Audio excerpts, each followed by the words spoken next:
Good evening. Tonight we've come to Stockport in Greater Manchester. This town and the wider Manchester area have long been dominated by Labour politics, and its proud millinery heritage means the local football team are known as the Hatters. This evening, our local audience members have been arriving as they think about and prepare what they want to ask our panel and say to you at home. And as a group, as usual, they reflect the general electoral picture across the nation. And tonight they want to debate if Donald Trump 2.0 is a force for good, and whether anything can guarantee to prevent appalling tragedies like the Stockport knife attack. Welcome to Question Time. On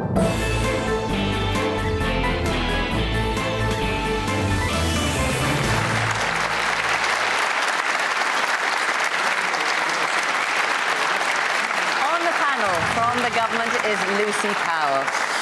She's a Manchester MP and leader of the House of Commons. That means she organises government business there and also sits in Keir Starmer's cabinet. From the Conservatives, David Davis was Secretary of State and Chief Negotiator for exiting the European Union under Theresa May. He's been an MP since 1987 and ran David Cameron close for the leadership of the party nearly 20 years ago. Dale Vince is the owner and founder of the green energy company Ecotricity. True to form, he's also the chairman of the world's first carbon-neutral football team, Forest Green Rovers, who play just down the road this weekend. He's donated to the Greens, to Just Stop Oil, and most recently, the Labour Party. And also, way back in the 1980s, Matthew Parris spent 7 years as a Conservative MP before a varied and successful career in journalism. He's written countless political books, presents on Radio 4, and writes in The Times and Spectator. This week, he called President Trump a slob, a cheat, a very dangerous politician indeed.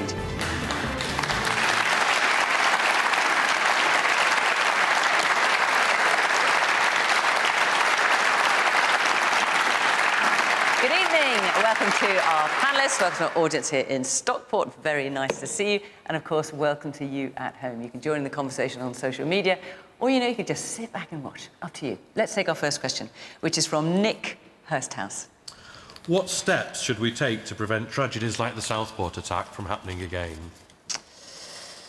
Well, we have been listening, I'm sure, I speak for everyone, listening with horror to what has been said in court today at the hearing deciding the sentencing of Axel Rueda-Cubana. I just wanted to say the name of the girls.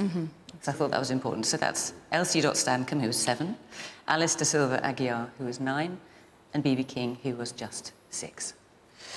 Let's not forget them in this whole conversation. So what steps can we take to prevent tragedies like the Stockport attack from happening again? Lucy, how do you find someone like Axel Rueda-Cubana? How do you stop him before he takes action like he did? Well, I'm really glad you mentioned the girls' names, because I think that's the most important thing for us to remember on a day like today, that those 3 young girls innocently attending a dance class that all our daughters could have been attending, brutally and horrifically murdered by somebody who had planned it and intended to do it and had researched it, and all of the horrific things that we have heard about since. It doesn't bear thinking about for any one of us, really.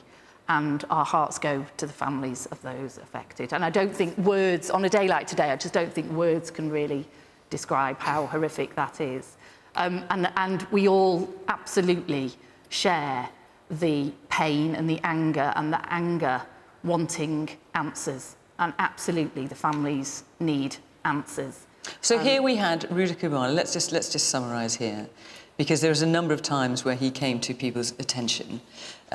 He was expelled from school. He went in with a knife. He then went back and tried to hit another pupil with a hockey stick. He was brought to the attention of Prevent, which is a government is set up by the government to try and establish, who is likely to commit a terrorist act and to stop them.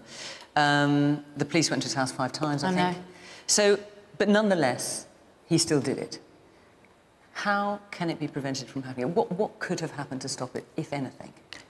Well, I mean, as you say, I think that pain and anger is all the more painful and deep at the thought that it could have been prevented. And were there steps that could have been taken more strongly or more effectively I mean, Matthew's shaking his head, but do you think there were steps that could have... I think that, well, clearly, I think there probably were, and that's why we've got this public inquiry to get those answers, and we're also had a review already of Prevent, and some of the findings of that will be published now the sentencing has happened. And I think you're right to say, someone doesn't become that vile and evil with that intent and having done that overnight. It's something that happens to somebody over a long period of time, and there were many occasions where that was flagged. Was it flagged high up enough? Were the dots joined enough? Was there the right analysis about his intentions and all of that, and making sure that that doesn't happen again? Why could he buy knives so easily online? There are a whole range of questions. Post-COVID, particularly somebody out of the school system who then seemingly sort of disappears, and we're taking measures to do that. So the government is, and of course most of this happened long before we were in government, but the government is absolutely committed to making sure that not only are answers provided, but that any change that is necessary into our systems and how things work, any change that is necessary, we will make and we will bring forward. So, Matthew, when asked Lucy, is there any way... No, there's no way we can stop things like this happening. They have happened before, they've always happened before, and they will happen again. And I'm in the position of making a slightly more robust defence of the way the government handled this than Lucy, the government's representative. Yes, he was referred to Prevent, but Prevent, I've looked up what Prevent do. All they can do is invite people to meetings and ask them if they would want counselling. He might not have gone to the meetings, he wouldn't have taken counselling, and he wasn't a terrorist. And Keir Starmer seems sometimes to say things just off the top of his head, and he's been saying that the government needs to change the definition of terrorism to include anybody who terrifies other people. Well, I mean, Jack the Ripper was a horrific character, but he was not a terrorist. The Terrorism Act has a very clear definition of terrorism, which is a violence that is racially inspired or inspired by ideology or religion. I think he was none of those things. He may have looked up online for some Al-Qaeda thing. His parents were Christians. He was a crazy butcher, and he was a psychopath, and there will always be such people, and there's a limit to what we can do to stop them. Okay. Right here. Yeah.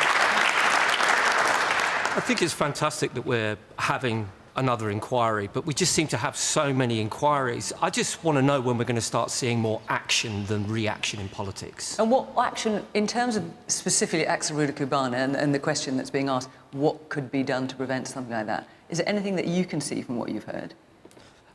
I think it's very, very difficult. Do we start monitoring absolutely everybody? That unfortunately there are bad people in this world, but maybe misinformation that's on social media, perhaps, I don't know, some kind of regulation. I think that social media companies need to give more input and, to basically weed out these people that are actually providing the misinformation in the first place, perhaps. Okay. A woman here in the front. On a more practical level, everyday speaking, I would like to see more police presence on the streets. Lots of gangs wandering around the streets, and yet you do not see any police presence whatsoever. Something that you used to see in times gone by, but you don't see anymore. I would like to see that reinforced with funding. Yeah. And do you think that would have made a difference in this case? In this case, perhaps not, but it might have made people more aware that people are wondering about the police are ever present in your society and neighbourhood. Okay, a woman there in the white shirt. I think, knife crime in general is a big thing in the UK. I know that it's just been brought in about the 2 IDs to be able to order things online. But I don't know if anyone, even when I was younger, we used to have community groups that were government funded. There was something for kids to do. And I just feel like, we all see in our areas just groups of, boys just hanging around, and they've not got anything to do, and they're not going to engage in school.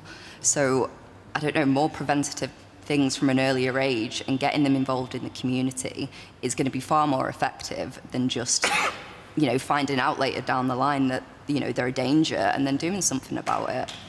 Okay. David, so next question is, what steps should we take to prevent tragedies like that at Southport from happening again? Well, before we do, Judge, you quite rightly mentioned the children. The other group I'd mention is the parents. I mean, think of the agony they must be facing today. Now, Keir was wrong when he said this is a new manifestation. As Matthew said, it's been going on. Joe Cox, David Amis, the Finsbury Park mosque, or really, really long time ago, Dunblane. Yeah? Now, we could do something about Dunblane because Dunblane was a gun crime. It was similar. It was children in a school, but it was a gun crime, so we took away the access to guns.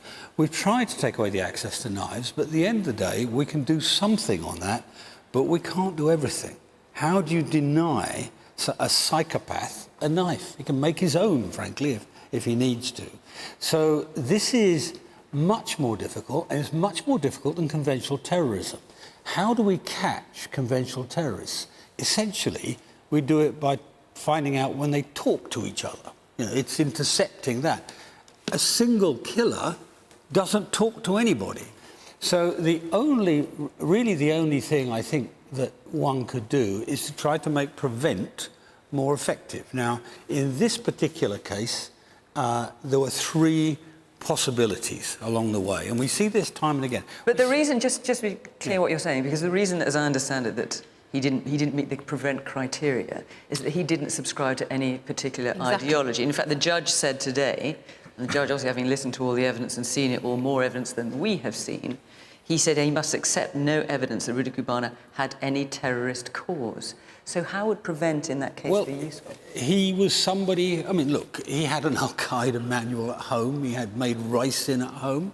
You know, yes, but he looked into all sorts of things. He looked into the IRA, he looked at MI5, he looked at cartoons lampooning Christianity, Judaism, Islam. And I'm an officer in Prevent, and I don't take any of those on board because the 3rd element in the 2001 Terrorism Act mentions ideology, race, and attacks on race and ideology in the state. So what do you think? So let's say Prevent do take him on, because the fact is, let's face it, from what we've seen, it is so horrific, and I'm sure every single person here would dearly love to think there was an answer to stopping something like this happening again, but it's clearly complex and difficult. With Prevent, let's say they did accept Rudy Cubana and say, right, you totally meet our criteria. What then should they do? Is it a question of following him everywhere? Is it a question of trying to there's a reference to the so-called the contest stage, the next stage in the process. But in the final analysis, if somebody's a dangerous psychopath and you can detect that, you end up sectioning them, is what you do. He's been convicted, but not under the Mental Health Act. So presumably the decision we're saying is that you're asking crazy. What can we do, all right? Matthew's right. We cannot protect everybody all the time from every danger. But if you can't section them because they don't meet the criteria for being mentally ill, but you do think they potentially could be violent but haven't done anything yet, then what do you do? We don't have in front of us every detail of what. Yeah, but just in principle, what do you do in a case like that? In principle, you have to check whether you think somebody's dangerous. That's the simple. And if they are, lock them up, even if they haven't done anything yet. No. There are a whole range of things that Prevent then triggers, right? So you start that process underway, and at some point somebody will come to. I mean, look, his own father stopped him going to a school. His own father knew something was wrong. The school he'd been expelled from. So there's that. But there's one other thing, if I may, and it's this. We have to think very, very hard about the system we have now. I mean, I think it was Basu who actually said, be very wary of defining people as terrorists. Neil Basu of the Metropolitan Police. When they're psychopaths. One of the problems we have now in the system is that we send violent criminals to prison where they often join Islamist gangs. And it ends up as a recruiting mechanism. So we have to think about all of those mechanisms in the system too. So we cut this off before it gets further. All right. I'm going to come to you, though. I'll just hear a bit more from the audience. Yes, the man in the middle with you got top on there, yeah. Thank you. I think it comes down to resourcing, and I think it comes down to identifying the triggers as well. So you mentioned earlier that there'd been a previous history within a school of carrying a knife, an attack on a person at that school, police visiting the address on a number of occasions. They're all triggers that indicate something. and the proposed Children's Wellbeing and Schools Bill that's currently with Parliament, there's elements of that from a safeguarding perspective that is bringing together that multi-agency approach. It can't be done in isolation. It can't just be schools that identify those triggers. It has to be a multi-agency approach, catching those triggers early and putting the right intervention and support in place to tackle it at source. Absolutely.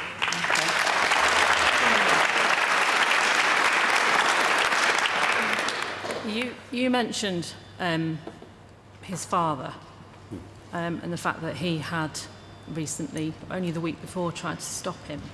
Now, and you mentioned so shall I just explain, just for those who might be following, basically his Axel Rudikubana tried to get in a taxi, as I understand it, to go to his former school, and there was footage of his father coming out and trying to, and successfully stopping him from doing that. Yeah, so, I mean, I work for financial services, and we have to report if we suspect money laundering or we face 14 years in prison. That the child safety bill that went through recently, there was a point in that where you're going to have mandatory reporting. Yeah. Maybe that's where we need to go down, and the parents need to take more responsibility. They found stuff in his house where the family lived, so they obviously knew that something was wrong. And I think there has to be more responsibility for the parents in all of this. Obviously, we know next to nothing about the parents at this stage, so you know, it's very limited as to what we can say there. Dale?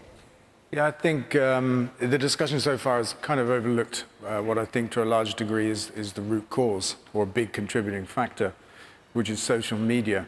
I think this guy was radicalized to a considerable extent by content on social media. He got his Al-Qaeda manual from social media, his recipe for rice, and he watched violent videos on social media.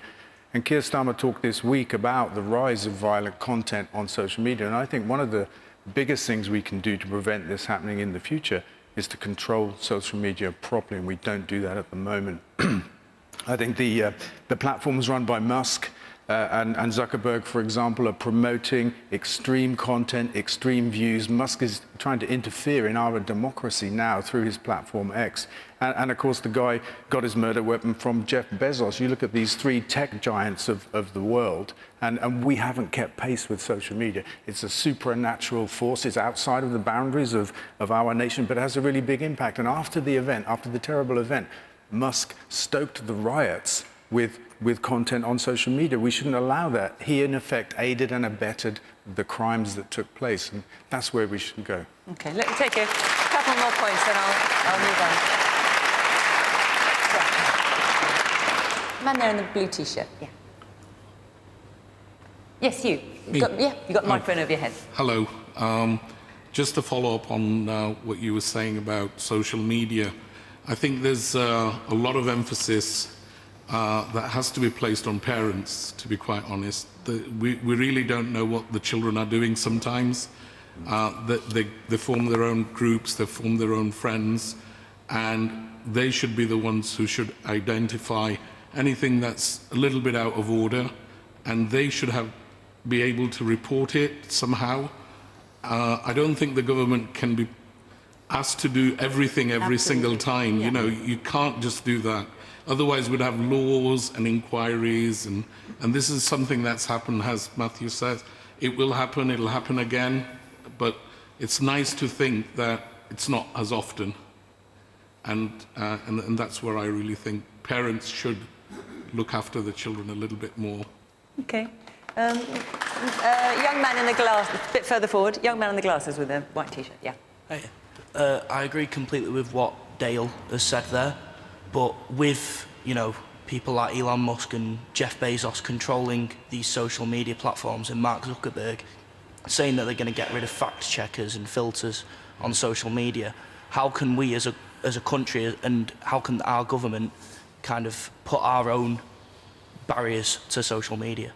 OK, I'm going to move on. Before I do, let me just come back to you, Matthew, because you are the sort of person on the panel that's saying, look, frankly, you're not going to be able to stop people like this. Are you convinced by anything you've heard? Yes, some very useful suggestions have been made, especially about social media, and I don't disagree with them.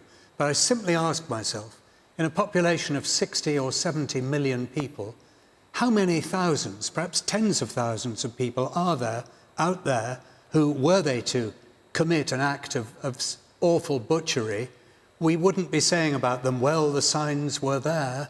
They did this when they were young. They did that when they were young. We simply can't monitor all these people, and we can't lock people up until they do something. Can I make another point? Yeah, very briefly, because I want to move on. We spent a long time... I'll come back in. Really brief, David, and then Lucy. Long time on online safety last time. Hang on, I can't let you all back in. But still, after that, we have online an Al-Qaeda manual, somehow. I think it was some kind of academic study of an Al-Qaeda manual, but, frankly, that's a nicety. Very briefly, Lucy. But look, I think we do have to take measures, whether they be preventative, so making it harder for people to buy knives, making it harder for people to access material on the internet or on social media and sharing that and so on, whether it's interventionist, multi-agency approach, seeing those flags, what steps we put in place, knowing where children are when they're supposed to be at school, and you made that point, and all of those things. So, of course, there are many things that happen that our security services prevent, schools and others prevent from happening every single day. Horrors that could happen. I hear about some of them now. I'm in government, but we do have to find answers, and we do have to look and make sure that we are taking every possible step across the range of those things. All right. Could I just say, sorry, how do we control the tech giants and social media? Make them responsible for their content. Okay. Hey. All right.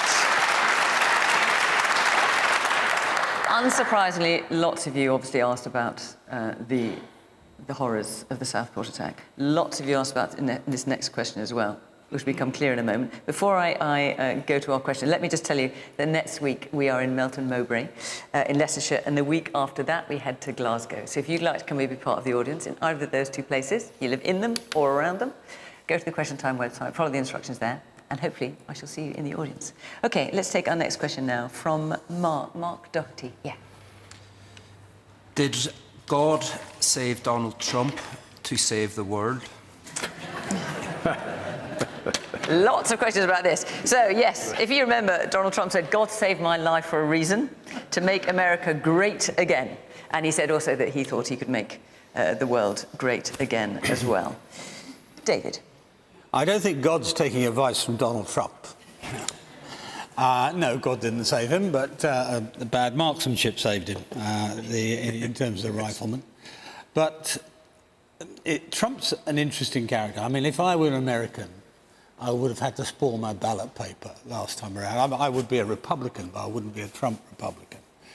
But Trump's an interesting character because for all the things we think he's crude and coarse, as he is, and he's a bully, as he is, on the one hand, would we have got to the situation in Israel without him? Would we have a chance of stopping the Ukraine war and the mass killings there without him? I'm not so sure. So I have to be a bit careful in my thought process about what I think of Donald Trump. I don't like him, but I have to think, what's his impact on the world? Because he is the most influential person in the world. So I don't think God intervened, but I think we have to consider the consequences. And do you think his term in office will be a positive one overall? Probably not. But as I say, it's really difficult. Who could have done those things? I mean, even frankly, even his attitude. I mean, I'm a free trader, a complete dyed-in-the-wool. I was around with Gladstone. I was a free trader. But even his view on tariffs might have some point in dealing with China. So it's difficult to know. Okay. Yeah. Dale. Yeah, I think in that case, David, you're not a free trader if you think we have to do something about Chinese trade, because it always seems to me that America is for free trade while America dominates trade, and as soon as that changes, then they want other rules. Did God save Donald Trump? Is that the question I really... Well, did God save Donald Trump to save the world? To save the world. It's basically, do you think Donald Trump's going to be a good thing or a bad thing? I mean, that's the general gist of it, I think it's fair to say. I think he'll be an entertaining president. He was the first time round. I think he's gone he's doubled down on himself this time round. He wants to subsume Canada. He wants to own Greenland. He wants the Panama Canal back. And he's threatening a trade war with everybody. He hasn't solved the Ukrainian war issue yet, David. I don't think that he will, actually. And I don't think he was the single cause for the ceasefire in Gaza either. Joe Biden claims a lot of credit for that as well. But America is arming Israel and is actually behind the genocide that's taken place in Palestine. So I don't think we can give any credit to any American president for a ceasefire in Gaza, actually. I think Donald Trump will try to resist the tide of renewable energy and the green economy, and I think he'll fail like King Canute. He talks drill, baby, drill, which is, you know, he's talking a good game. He's like a talk, baby, talk president, because in his last term, he issued less licenses of oil and gas drilling than Joe Biden did in his last term. Joe Biden issued 50% more licenses. So Joe Biden was more about oil and gas than Donald Trump. I think you've also been very critical. I mean, you've mentioned it already, but you've gone on record of being very critical of the tech bros, for want of another way of saying it. You know, Zuckerberg, Jeff Bezos, Musk, in terms of their influence. Yeah, incredible. I mean, those three people sat behind him at his inauguration.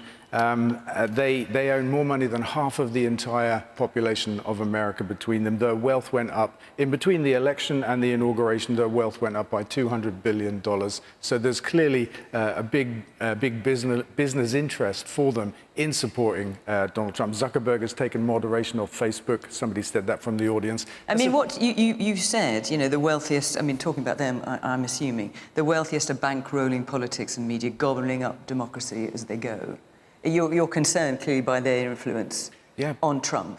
I mean, I just want to give you that you are also a political donor. I mean, you've donated to Labour, you've donated to the Greens and Lib Dems as well, and Just Stop Oil. I mean, surely on a slightly smaller scale, but you're doing the same as them, aren't you? except I don't seek influence. I mean, what's happening right now is that... What, so when you give money to parties... I mean, some people might no, I know, and that's struggle to believe that when a businessman gives money to a party, he's thinking, don't want anything back for it. No, but actually, really? yes, actually that's the case. And this is the problem with our politics. We've decided that we don't want publicly funded elections. And so instead we have donations that fund parties and elections. But we don't like that system because we suspect that people give money in return for influence. A lot of people don't give money in return for influence. They just give money because they want to see a party win. That's where I'm at. And I think we should have publicly funded elections. It would cost a tiny sum of money. At the last election, it would have cost £20 million per year over a 5-year cycle would fund our elections completely without donations, and I would advocate that. Let's hear a bit from our audience. The man right at the back here. Me? Yes. Can I take issue with you over you saying that genocide has been caused in Israel? How dare you say that?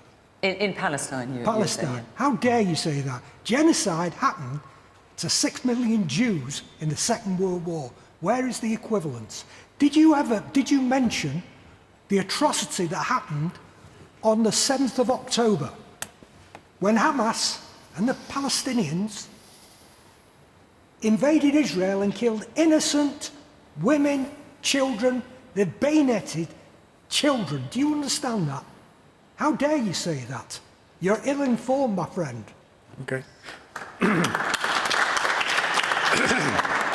I'm aware of the atrocity of 7th of October. 1,500 Israelis lost their lives. Since then, what do you think about that? The brutalization of Palestine, of all of the people in Palestine, has taken 150,000 lives and injuries. Is Israel allowed to defend its borders? Of course it is. Every well, then how would they do that? You're making a point very strongly and passionate, and I hear you. So we must let him answer as well. So let me speak. 90% of the Palestinian population have been displaced. There's been famine, all kinds of problems.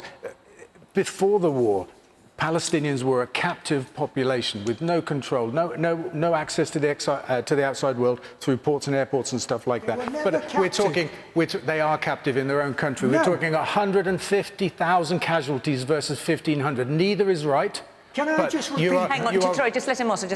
You are wrong to say that's not a genocide happening in Palestine, because it is. It is not genocide. It is. Let me tell you something. What you don't know. Dale, you're surely not saying, whatever the case in Palestine is, that justifies rape, torture, of course not. Murder, I said both taking hostages. I said both events are wrong. I said it very clearly. Listen, Right.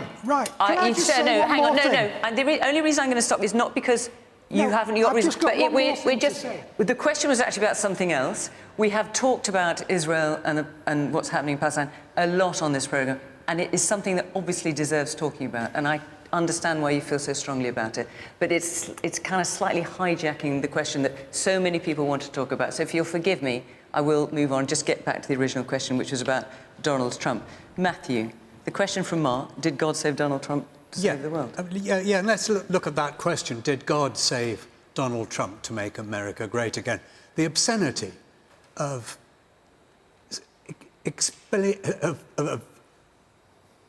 claiming that God has saved your life on Martin Luther King Day, when God did not save Martin Luther King's life, he was...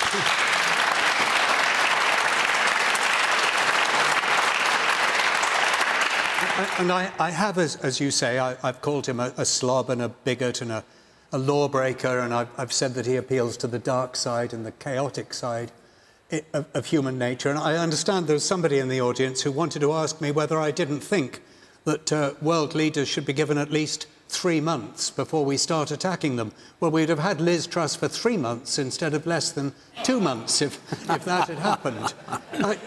I don't agree with David Davis when he looks at the things that he thinks Trump might achieve. Greenland, to take an example.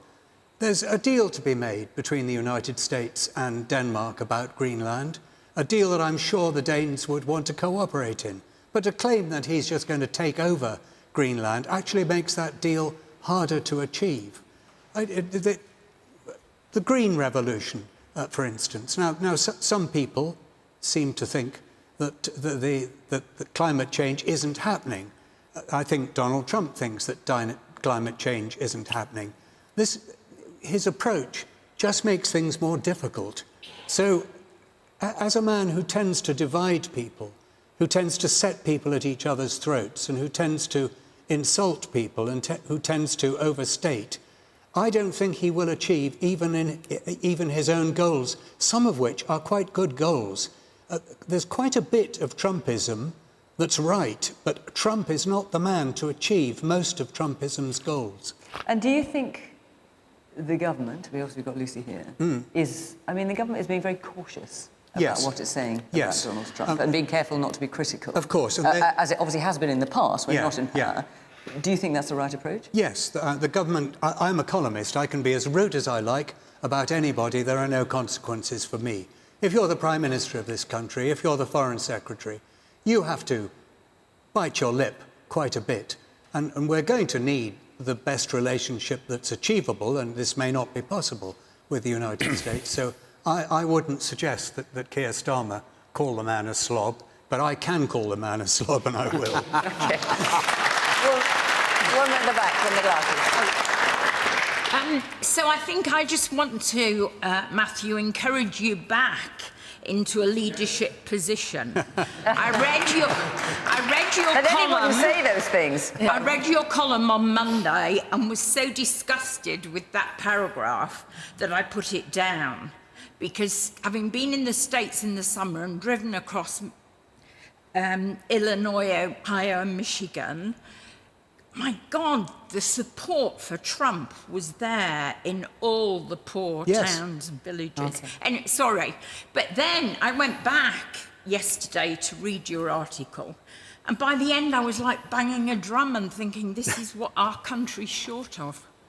There is a lot of support for Donald Trump, and a lot of good people support Donald Trump, but they are wrong. And millions and millions of people can be wrong, and they've made a mistake. Woman here in the front. If God did decide to save Donald Trump in order for him to make America and the American people great again, do the Labour government and Keir Starmer ever think they'll put Britain and the British people first eventually? Oh, Lucy, I'll let you answer that. Well, look, I mean, on the question, I'm not going to really get into the motives of God. That's definitely above my sort of pay grade. But on the wider issue of the relationship with Donald Trump and opinions on Donald Trump, and it's much easier, by the way, it's much easier to write a weekly column than it is to run a country and all of the things that involves. And as Matthew said, look, Donald Trump was elected with a very clear mandate, with a very clear agenda, and he won that election pretty clearly, let's be honest, of one of our strongest and most enduring allies, and he's got every right to run the country and make the decisions on the basis of having won that election as he sees fit and in what he thinks is the right approach for his country. As we were elected 6 months ago with a clear mandate for change, and we have every right to run our country in the way we do. So the gist of Mark's question, I think you were being a bit sort of facetious probably about did God save and save the world, but the point is he going to make things better? So let me put the same question you put to David. At the end of his term, do you think America will be better than it is now? Well, it's not for me to really. It's just not really for me to judge that, is it? I'm not an American. I'm not living there. I'm not on the end of those decisions. He can, obviously he's well within his rights to sort of take the decisions that he wants to take for America. I think what's important from the British point of view, and as you say, we are. I see myself as a member of the government, almost as a custodian, if you like, of that relationship with America. It's not for me to come along, or for Keir Starmer or for anybody else to come along and destroy that very special relationship. But the relationship is going to be a transactional one. But there are many things that we could transact over in our common interest. That's my point. On defence, on global affairs, on trade. And there are many areas that we will seek to work with America on our common interest, because he wants to do what's best for his country, we want to do what's best for ours, and there are many areas where we can work together to do that. He will be very tough-minded about it, but so will every American president. So we have to deal and find what's good for both of us. That's the main aim. Absolutely. Man here in the front. God created Adam and Eve, and Donald Trump's policy of a two-gender. What do the panel think about that, please? Oh, yes, let's ask about that, shall we? So Donald Trump basically said that the US will only recognise as two sexes, male and female. Lucy? Yep, well, there are two sexes. There are two biological sexes. Gender is a different thing to sexes in those sort of definition terms, but there are two sexes. And shutting down all the diversity and equality and inclusion offices in the government?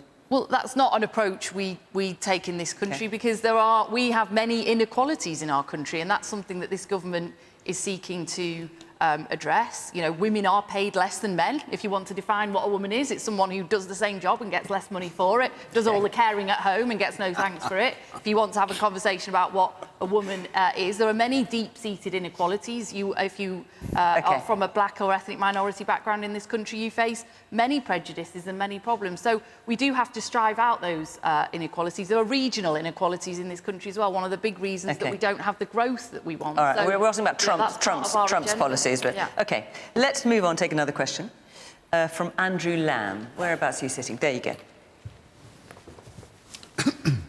How can we expect the economy to grow by increasing the cost of business, with additional national insurance and rising costs of the minimum living wage? Right, so also this is something that was introduced by the Chancellor, by Rachel Reeves in the autumn budget.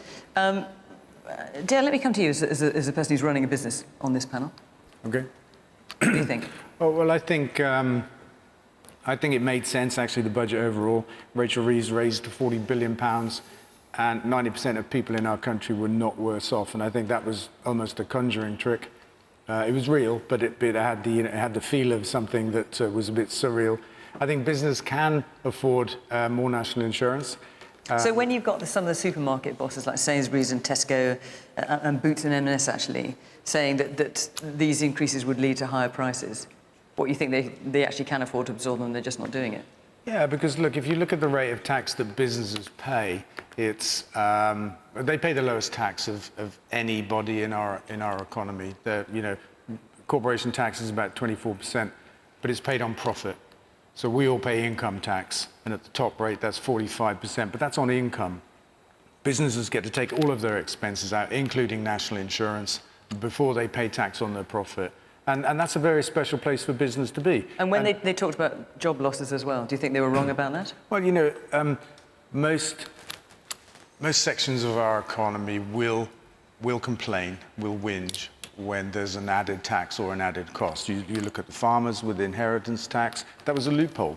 Why were farmers exempt from inheritance tax? I don't think they should have been. So I think business can afford it. I think it was the right thing to do. I mean, there was the 22 billion black hole inherited with which to deal. There are problems across all of our public services with which to deal, and we have to raise money somewhere. I think the thing that Rachel Reeves could have done in the budget, which I would have done, would be to balance our tax system so that capital gains tax was equal to income tax. And that would have raised £12 billion a year. And also, if we had a modest tax on wealth of just 2%, on any wealth over £10 million, it would affect 20,000 people and raise £24 billion a year. You add those sums of money together, and that's almost another 40 billion raised. It could have been raised in that budget. The people with the most money in our country pay the least tax, and that's not right. And they make their money from the economy that's built with our taxes, so it's right that they should pay more. Matthew.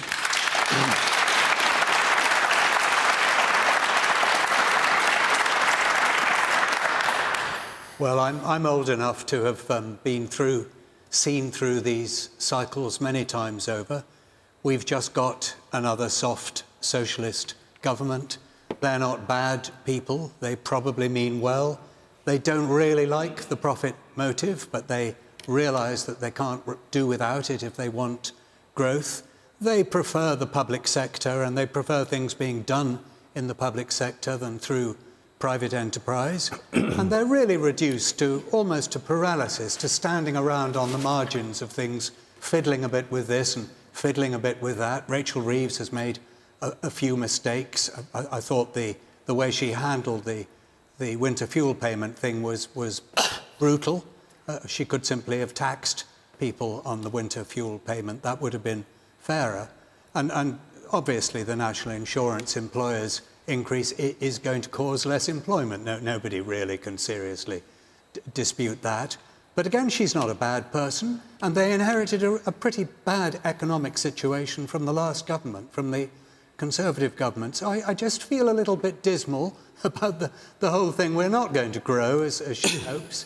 She doesn't really have the instinct, I think, to help make the economy grow, and we'll just limp along for another 4 or 5 years, complaining bitterly and getting nowhere. Sorry to sound so depressing. But I remember when the minimum wage was first proposed by Tony Blair, and businesses and the Conservative Party said that it would cost jobs, we'd lose jobs, and it's become a part of our life now to have a minimum wage that always goes up. So I disagree with you that this will cost jobs. Okay, woman with the dark hair and sort of in the middle there. Yeah. Question for Lucy. If you're not able to answer the question about whether America will be great again after Trump's term, can you answer whether Labour are going to make Great Britain better after Labour's term?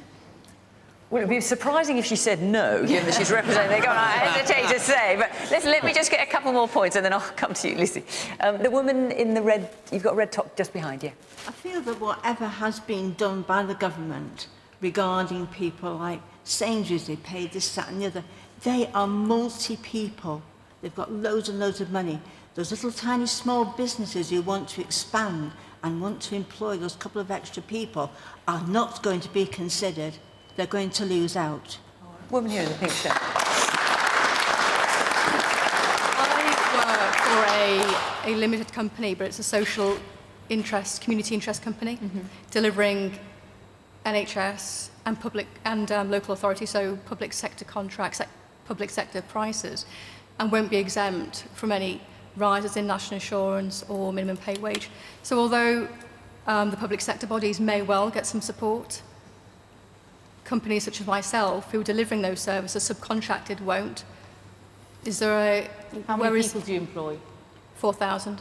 Oh, so you've got quite a big... And how, have you worked out, how, are you able to absorb the costs, or are you going to have to do something like lay people off? Or? Yeah, there will be structural changes we'll have to make. It's a 1.4 million impact from national insurance estimated. And we deliver community nursing services. It's a community interest delivering healthcare. So when you say structural changes, what do you mean? There will have to be changes to the model in which we work, the affordability of the contracts we can deliver for the NHS and local authorities. Is that what you...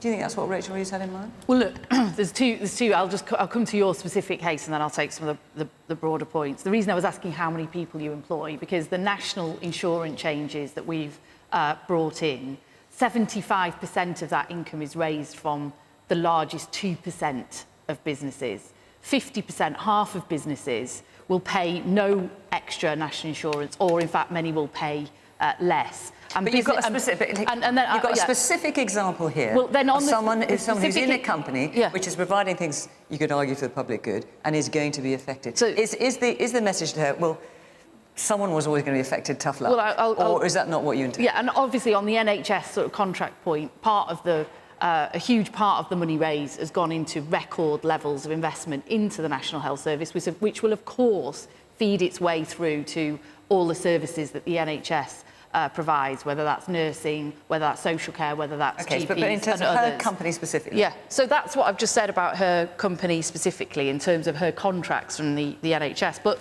look, there's no She's shaking her question. head. So what should go on? What were you going to say? We are commissioned through our the NHS commissioning bodies. Yeah. The prices and the challenges that are being faced by the NHS roll into our contracts. So the challenges they face coming through will be seen through our organisation, and we are a social impact organisation who reinvests any profit we make back into community services to tackle inequalities, to tackle health inequalities as well as social inequalities. We are unable to do that with no support for the changes that have come into place. You haven't yet negotiated the sort of contracts for next year where this will be affected, but the bigger point here is that this budget, as Dale said, this budget and what this government is seeking to do, which, yes, is to grow the economy, which, frankly, after many, many years of stagnant growth, which is caused by, in this country, is caused by low productivity, it's caused by having a low-skilled workforce, it should be a higher-skilled workforce, it's caused by having too many people sick in our workforce. We've got 7 million people on the waiting list, unable to work in many cases, an economy over-reliant on immigration, frankly, embarrassing infrastructure when you compare our country to other countries around the world. And these are deep-seated structural problems in the economy which we can't address overnight. And that's why the budget, as well as the black hole that we inherited, and we did inherit this woeful situation in the economy, the budget was making a very clear decision that what we needed to do was deal with these deep-seated challenges. That's why we needed to raise extra money for the NHS to get the waiting list down, get money into education to get the skilled workforce. But we did take a decision that those with the broadest shoulders, so the large businesses that can afford to absorb that, those with the broadest shoulders while protecting... OK, which also includes your business. I'm going to move on, but just briefly, satisfied with that answer? Yes or no? Not particularly, no. No, OK. David? Right. Well, first off, the impact on wages of the national insurance is £17 billion. That's not a Tory figure, that's the Treasury figure. Understand it? £17 billion. And which wages do you think will hit? Do you think it'll hit the ones at the top? No, it won't. It'll hit the ones at the bottom. You talked about business? Well, you know, big generalisation business. The people who are going to be hurt by this are the small businesses who've just struggled out of COVID. They're protected from it, though, so that's just struggled out of COVID. Well, you heard about the not a small business. Well, wait a minute, but you heard about the social service business. Yes, which will be protected in other ways. Let me finish the story. Let me finish the story. But it's not true. So then you've got this issue of the assault on inheritance. The inheritance tax issue with farmers was not a loophole. It's because farming is a low cash, high asset business. It's to keep farms operating in the countryside. Yeah. I have a rural constituency. There are farms now who are going to be sold out to big business, sold out to the likes of Dyson, because small family farms can't continue to operate. Now, the tragedy... Not because of inheritance tax. Let me finish this. The tragedy of this is the whole Labour strategy is based on growth, right? That's a very sensible strategy for getting a country, as it were, back in play. The first half of this year, before the election, we were growing, not brilliantly, but we were growing. The best in G7, as it turns out, but still not very high. Can I hang on? Wait a minute. Let's just be clear, because this is wait a minute, David. That is a statistic that is quoted by Conservatives virtually every week on this programme. Let me just put it in context. UK GDP was 2.9% above its pre-pandemic level in 2019. US GDP has grown 11.5% in the same time. So when you talk about it being the highest in the G7, briefly, yes. Yeah. Overall, not at all. Well, better than Germany, better than France, better than Italy, better than Spain. I'm afraid, you know, we aren't in the American game here. The Americans have had the highest growth for a century. Sure, I know, but you're just saying we had the highest growth. I'll just put it in context, that's all I'm doing. As I said, it wasn't very high, but at least it was growth. Now there's no growth. Now, the problem with this, to come back to my point on their strategy, and the tragedy of this, is that this leads us to a spiral of decline. Because next time round, you know, the Chancellor, Rachel, is going to have to find money to cover the costs that are not covered by growth. And so we'll have more taxes. And so we'll have even worse growth prospects. And that's not going to fall on the rich. It's not going to fall on the big corporations. It's going to fall on the ordinary people just above minimum wage. And that's the tragedy of this budget. OK. We will come back to this subject, I know. Let me just squeeze in one last question, because, yes, it's particularly pressing this week. Charlotte Adams, where are you? Oh, brilliant. Is Lord Stuart Rose correct in saying that working from home has put work practices back 20 years? Should we all go back to the office? Right, so Stuart Rose, former boss of Asda and M&S, of course, you speaking to the BBC, and he said working from home is creating a generation of people not doing proper work and contributing to the UK economy's general decline.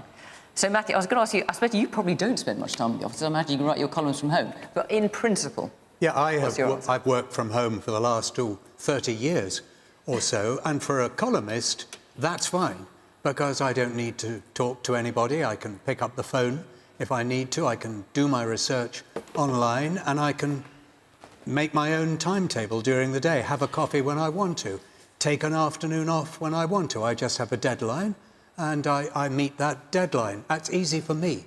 But if I work in a business which is collaborative, where you have teams, where people want to talk to each other, pop over to somebody else's desk and ask them a question, where you get a sense at the workplace of what's going on, what the company's doing, and you learn to meet your colleagues and get to know everyone, where you need something collegiate, I don't see how that can be achieved by working from home.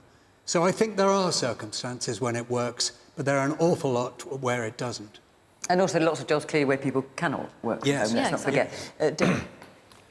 I think I disagree with Stuart Rose. I think that's wrong. I think it's a very old-fashioned, retrograde attitude. We experienced work from home to its ultimate extent during the pandemic, and that was a real shock. In my company, everybody went home, and not everybody could work, and so there was furlough and stuff like that. And what we found is that there were people that didn't like working from home at all and wanted to be in the office. There were people that didn't like working from the office very much at all and wanted to be at home. And then there were people in the middle. But as we came back from the pandemic, people's experience of working from home changed their attitude to where they wanted to work. And people have begun to, or did begin to come back into the office because they missed the experience of being amongst colleagues and actually found that there were certain times of times of the day, there are certain events where you need to be together, and then there are times when you can just work from home. So what we found is that actually what we need is a balance. People able to work 2 or 3 days a week, perhaps from home where the job allows it, and to come into the office when they want to. But our experience of it is that people now increasingly want to come back to the office for the experience of being in the office, but they really appreciate being able to be at home a day here or there because of the difference that makes the quality of life. I prefer it myself. OK. Man there in the pink shirt with the grey top. Yeah, I agree that there are some downsides to working completely remote, mainly, you know, it can be harder to make friends in the office. If you're new at a job, sometimes you can learn quicker if you're working next to people. But for the most part, I think there are huge benefits to working from home. Yeah. Personally, I've got a master's degree, so you'd think I would be fairly high skilled, but I'm in a graduate job that has a fairly low wage. For me to commute to work, on the trains, mind you, I've not got a Mercedes, it cost me around £5 grand a year to commute, and I couldn't afford that. Yeah. So it would cost me around £12 a day. It cost me, you know, like a lot of money to get in there. It's a lot better for the environment, the fact that I'm able to work from home. I'm able to do some household chores when they're needed, whereas if I was commuting, I would have to add a couple hours a day onto my work, and then I wouldn't have time to do anything after work. Isn't it those household chores that Stuart Rose is referring to, I wonder, when he says... But anyway, the woman next to you, do you agree? I actually have 2 separate part-time jobs. One you cannot do from home, and the other one I do from home. I'm sadly unable to work full-time. I don't have the medical strength to do it. But when I'm working from home, there are days when I felt really poorly, but I'm able to work. Which you might not have been if you'd had to go. No, if I had to go into an office, I couldn't physically do it. David? Yeah, when we had COVID, when this first started, really, the House of Commons went to working from home.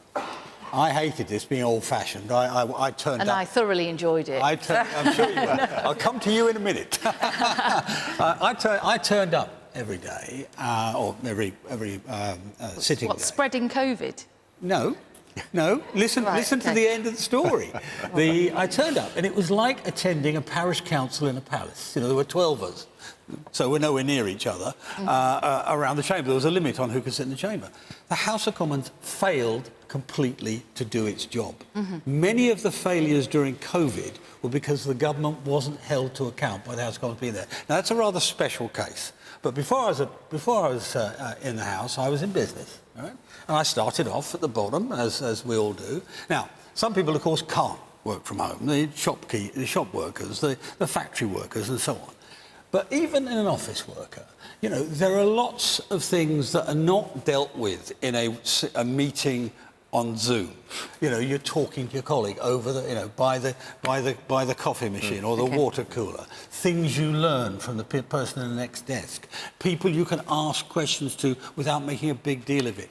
It's really, really important to a productive economy that most people work in an office. We haven't got much time left, Lucy. I must come to you. Can I just point out this rather fabulous statistic that we found? The number of golf games played during the working week has increased by 350%. Lucy. I rest my case. That's those. Yeah, I'm not going to get into. I'm not going to get into the golf. I'm not going to get into the golf.